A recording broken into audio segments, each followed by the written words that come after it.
and welcome to Folk Exposure. My name is Michael Stock. Folk Exposure is the show where we bring folk music into your living rooms. There's lots of different types of folk music available in South Florida, and today's show we're going to bring you some international folk music and international flair. And my guest is Yarko Antonevich. That's right. Hi, Yarko. Hello, how are you? Okay. You're from Canada. Yes. You were born in Toronto?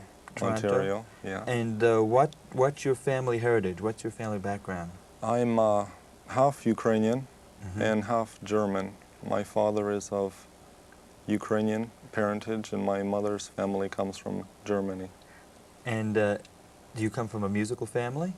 Yeah, my father's side of the family is very musical. His aunt is an opera singer in the Soviet Union still, and so a lot of family members that play instruments and have taken part in the arts. So your father's from the Ukraine and your Yes. family's from Ukraine. Ukraine is behind the Iron Curtain. That's correct. I see. So I guess, is that why you moved to Canada? Is that... Yeah, my father moved to Canada during the war. He was studying to be a doctor in Lviv, Lemberg, depending on what you're familiar with. It's in the western part of Ukraine. And during the war, the schools were closed, so he continued his studies in Germany and then emigrated to Canada. But he kept his musical heritage alive. Well, my father was probably an ugly duckling in his family in that the time that he grew up, he didn't really play any musical instruments. He was a great music lover, and he instilled a great love of classical and folk music in me. But as far as playing a musical instrument, he couldn't play his way out of a paper bag. No? So when did you come to America? I came to America, United States, approximately 1979. Oh, that's just recently, basically. Yeah, yeah. Okay, and basically for schooling. I see. So. And when did you start your interest in playing music? The band. Yes. Well, let's explain to everyone that the instrument you play is the bandura. That's correct. And until I met you, I had no idea what a bandura was. When you think of Middle Eastern music and Middle Eastern instruments, what comes to mind is the balalaika. But let's get to that in a minute. Later. Okay. Right. So when did you yourself start getting involved in music? Well, I began taking piano lessons. I think I was about 7 or 8 years old. I was in public school. And my first teachers were very inspiring, but towards the end, not very much so. Eating hamburgers during lessons, things like that. And as I began studying the bandura, it's an instrument that requires a little bit of fingernail length. And my last piano teacher was very unopen to this. And she gave us a trade-off. You know, you either play your bandura or you play piano. And we figured, well, there's so many piano players around, so long. So she lost the job. But that was a big thing.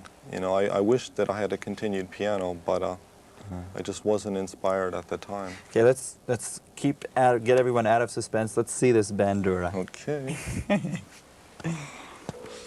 This is it. Fascinating looking instrument. Now I could see it almost its similarity to the piano. Yeah. You've got a little key with a square hole in it that fits right on the peg, and you tune each individual string. Now how many strings does this have? This particular instrument has 55 strings. I guess, and different banduras have different amount of strings? Yeah. In the original bandura, the predecessor of this instrument was called a kobza. It was much smaller, the head was about this high, and the instrument had about 12 to 18 strings on it. And that was the original one that was known from, was first chronicled in about the 900 AD, right up until, 15, 16, 1700s. So this large instrument that we're looking at here is really a product of the 20th century. I see. I'll tell you what, let's talk more about the instrument. Let's first get a sound, a feel of how it sounds Okay. like. Okay. All right. This is an old song, a bandurist's lament. This is one of the first things that I ever learned to play.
That's absolutely gorgeous. Oh, thank you. So both your hands are actually picking. Yes, Right. both. There's no frets on the instrument at all. Uh-huh.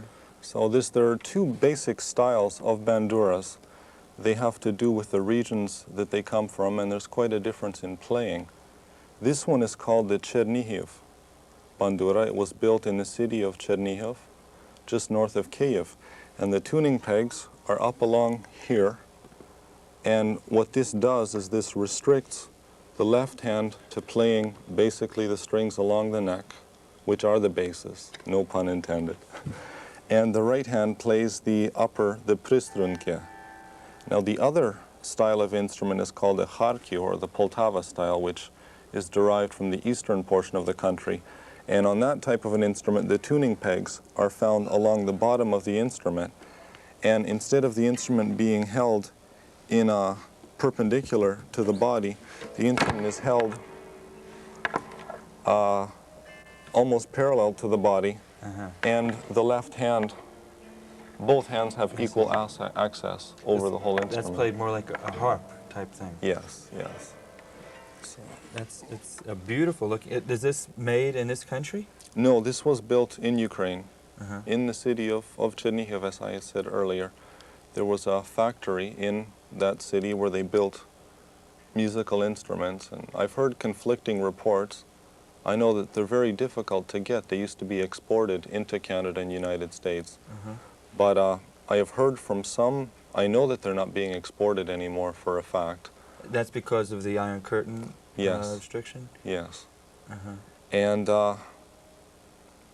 I don't know what will happen, what the fate will be for Soviet-made instruments, because there are instruments being made in North America. There's a craftsman in New York City, a younger fella, who's continuing to build the instruments, handmade.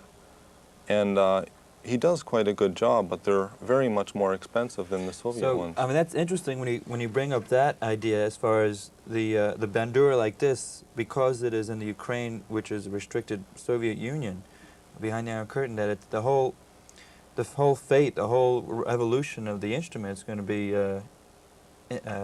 Slowed down. slowed down, or it's going to be Very altered much. because Very of that much. restriction. Very much. So actually, this is a rare instrument that you have. Well, it's rare in its exposure. There are probably no fewer than 1,000, of these instruments in the United States. I'm not sure of the actual number. Mm-hmm. Because of their relative cheap cost, many people have gone over for trips and purchased these instruments to hang up on their walls, Mm-hmm. which is a source of great heartbreak for any musician, to have a nice instrument hanging on a wall collecting dust. Yeah. So, but the instrument is fairly known among Ukrainian people, but they've kept it within their own circle, and they haven't really gone outside and exposed it. Now, how would you compare this, let's say, to another instrument that reminds you of that area, the balalaika? Okay, that's a very common question that I get. In fact, people occasionally tell me that I'm playing a balalaika, but I know for a fact that I'm not. A balalaika is aside from the fact that both instruments are made of wood and they're both stringed instruments, the balalaika has 3 strings and it's a fretted instrument. This has no frets and this has 55 strings. Is the balalaika, that's not a Ukrainian instrument? No, it's a Russian instrument. I see. And I think a very great contributor to this mistake is from the media very often confuses the terms Soviet Union and Russia. And what happens when one does that is that one assumes that the Soviet Union is solely Russian and all the people that live there are Russian. And this is very false. You've got Ukrainians, Lithuanians, Latvians, Estonians, Azerbaijan. There's 15 different republics and I don't know how many tribes in the Asiatic section of the Soviet Union. So this has contributed to the Bandura, I think, being mixed up for balalaika. Okay. Let's hear some more music. Okay, this is a modern compilation of some folk songs, just a medley of a whole bunch of folk songs.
What a great sound that is. It's almost a sound like there's this new thing called new acoustic music, or like it's almost like meditation music, like waves, ocean waves, and relaxing. Have you explored that end of it all? Or?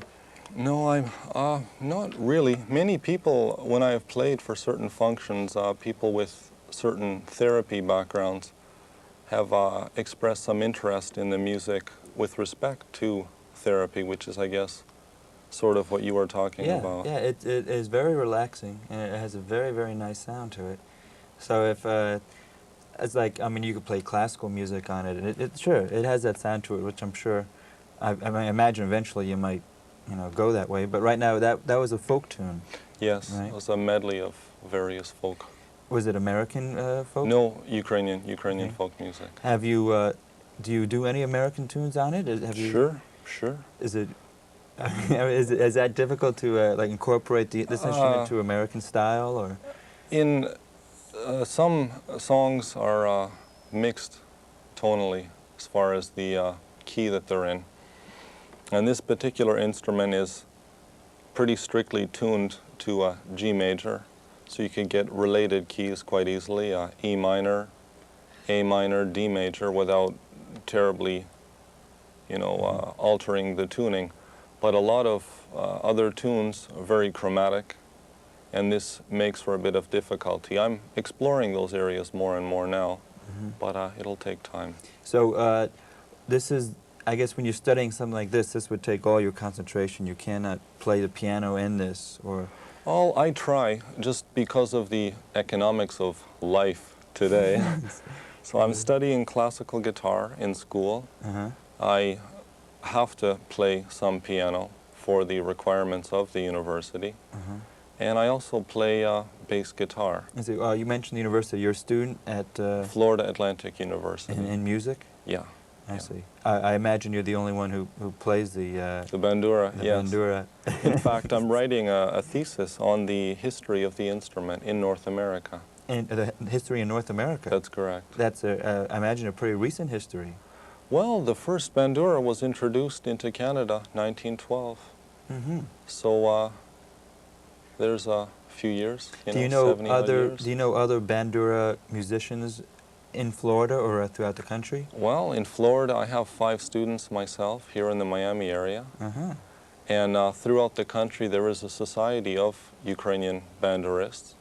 That's what it's called, Society of Ukrainian Bandurists. Okay. And it's headed in New York City, where there is a school of Bandura playing. It's in, I guess, Queens. Could you compare this to playing another instrument, like you pluck it almost like a harp? Have you ever tried playing a harp? I have never tried playing a harp. I've toyed with one.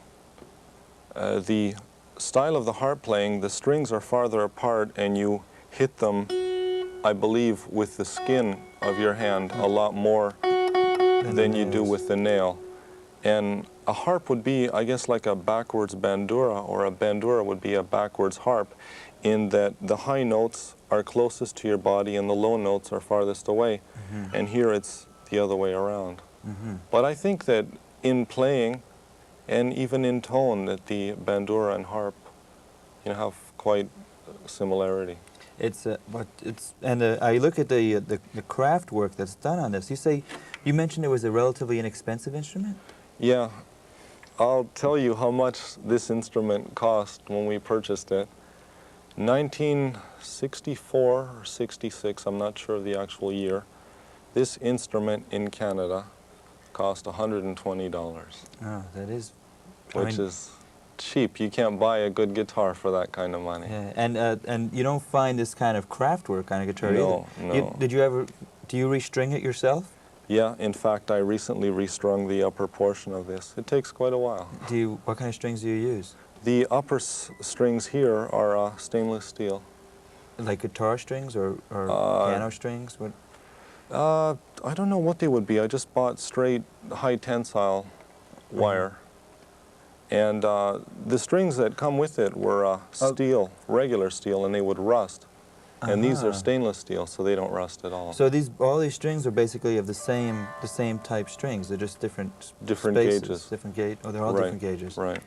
I see. Yeah, it goes from these, I believe, are 0.014 of an inch down to 0.024. I see. Of an inch. So that's just a whole another aspect of the instrument that you have to learn, as far as the stringing up and tuning. Yeah. Okay, well let's hear another tune. Okay, you mentioned some classical music. This is a work by Johann Sebastian Bach. This is called Jesu Joy of Man's Desiring.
tremendous. What a great sound.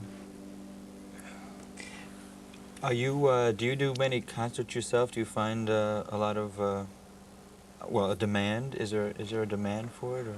Yeah, there is quite a bit of a demand. Most of my playing up until this point has been ethnic festivals and private. Did you used to play with a group, or? Yes, when I began, in fact, it was with the group that I began to study. It was an ensemble of bandurists in Toronto. It was about 25 members. Most of them were girls, and I think there were about 3 boys. I was the youngest one. I was 10 years old, and most of them were in their late teens. And it was you played with other bandurists? Yes. Boy, that must be a trip hearing them. It was. Yeah. I still have those sounds in my memory. Yeah. And there was a full mixed choir that would travel with them. And so we did like little tours on weekends. That's great. And now you play solo, right? Yes, I play mostly solo. My guest is Yarko Antonevich, and he's been playing the bandura, and I want to thank everybody for tuning in. Yarko lives in South Florida, and if you'd like to get in touch with him, feel free through Dade County Cable Access Project through Folk Exposure. My name is Michael Stock, and tune in next week at the same time for some more music. Yarko, how about taking us out with a song? Okay, this is called Echoes of the Steppes. It's a modern composition.